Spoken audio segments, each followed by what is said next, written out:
would be accomplished by an emergency debate? Wouldn't it just be more talk and... Transparency. Okay. You get transparency on three issues that are fundamental. The environment, because you know that it's not been evaluated and it will have an impact on rivers.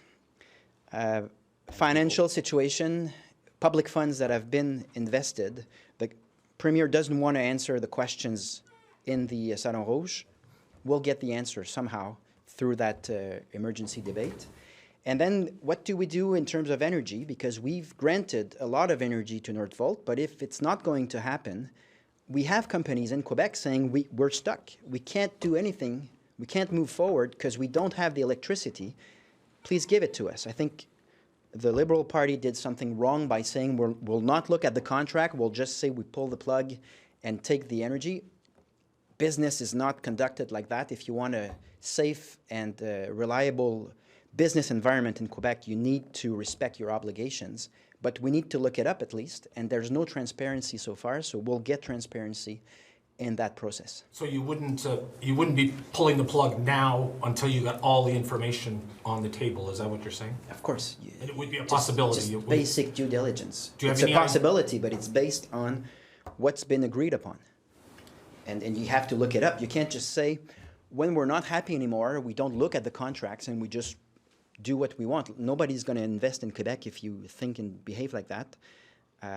But clearly, from the Premier's behavior over the past 2 weeks, the CAQ doesn't want us to look at those clauses and at those contracts.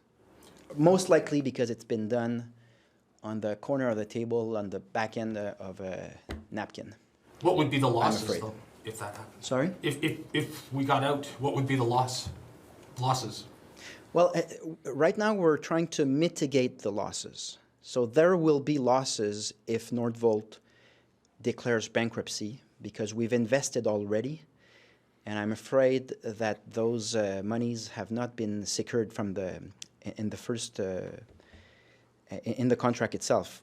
That's what we'll learn through that emergency debate. But if we know that there are substantial risks that are much higher than what they used to be, the question is, do we continue pouring money in that project knowing that our own businesses in Quebec are starving in terms of energy and support? And that's a genuine question, and the answer is not easy.